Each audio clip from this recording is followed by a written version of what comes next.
2311 has just made new announcements, which have sparked new speculation. The racing team has released a video discussing the magic number 3 car, implying that the team will have a new driver in the Dayton 500 in 2023. Hello Nascarians, welcome back to NASCAR Zone. So let's get to know who this new 2311 racing driver is. But before we begin, do subscribe to our channel and hit the like button.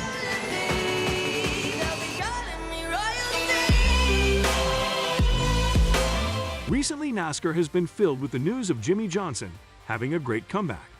So before we tell you about this new driver of 2311 Racing, let's get to know about the new owner of Petty GMS, who will race at Daytona 500. In 2023, the 7-time NASCAR champion will compete in the series that launched his career as a global motorsports superstar as a part owner of Petty General Motors Supply. He will also run in about 5 races for the Cup. Johnson said that his first race would be the Daytona 500, which is the first race of the season and where he has won twice before. Johnson, who turned 47 in September, is still working on his car number, sponsors, and maybe even the current Petty GMS name. On his list of things to do are the Coca-Cola 600, which he has won 4 times, and the 2023 All-Star race at North Wilkesboro Speedway in North Carolina.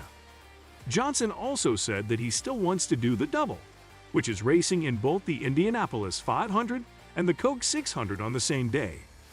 However, he is putting that on hold while Chip Ganassi rebuilds the team Johnson left after 2 seasons. But even if he gets a spot in the Indy 500, the All-Star race would happen at the same time as Indy 500 qualifying, and he is now a part owner of a Chevrolet team. Since Ganassi is a Honda team, he wouldn't be able to race with them. Johnson drove in the Indy 500 for the first time in May. He did well on the IndyCar ovals, which he didn't do in his first season, but he struggled on the road and street courses and said he was tired at the end of the season. He said he would stop racing full-time and was making a list of about 10 things he wanted to do. The 24 Hours of Le Mans as a NASCAR driver was probably on that list. When he decided to leave in late September, Johnson said he didn't know what he wanted to do next.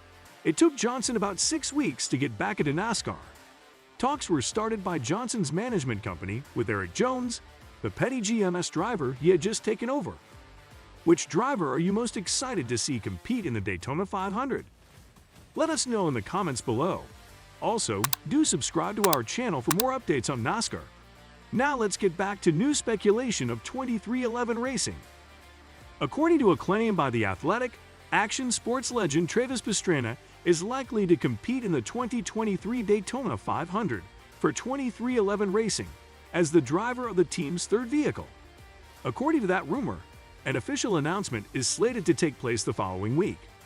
After previously competing in the NASCAR Xfinity Series and the NASCAR Craftsman Truck Series, Pastrana, age 39, will seek to qualify for his first race in the Cup Series. 42 of Pastrana's races in the Xfinity Series have been completed to date, including the entire season for RFK Racing in 2013. The social media accounts of 2311 Racing began dropping hints about an announcement on Friday evening. Pastrana will be Bubba Wallace and Tyler Reddick's teammate, but in order for him to compete in the Daytona 500, he will first need to qualify for one of the 4 open spots in the field that are reserved for non-charter cars. It is possible for Pastrana to qualify for the race if he is either one of the 2 fastest open cars in the time trial qualifying, or if he is the open car that finishes in first place in the dual qualifying race the following day.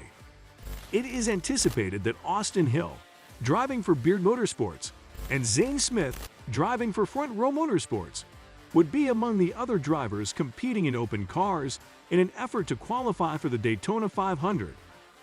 Rallycross has provided Pastrana with the majority of his success in auto racing. He has won 4 Rally America Championships, the 2017 American Rally Association Championship, and the 2021 Nitro Rallycross title. Pastrana also won the American Rally Association Championship in 2017. In the early stages of his career, Pastrana was also successful in AMA Motocross and Supercross, where he won titles. This season, the team controlled by Michael Jordan and Denny Hamlin will field 3 cars for Kurt Busch to compete in a variety of races. Busch made his debut in the 2022 season, which was also the first time he drove 23-1 full-time. In the state of Kansas, he led the number 45 team to victory.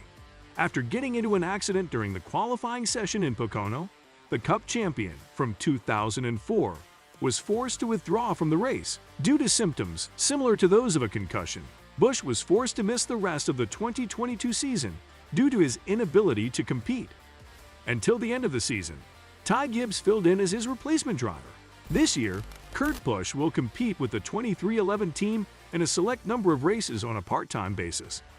When the year 2023 rolls around, Tyler Reddick will be the driver of the number 45 car. After the announcement that Kurt Busch would be driving for 2311, Reddick's contract with the RCR was set to expire in 2024, at which point 2311 was supposed to take up his duties with the organization.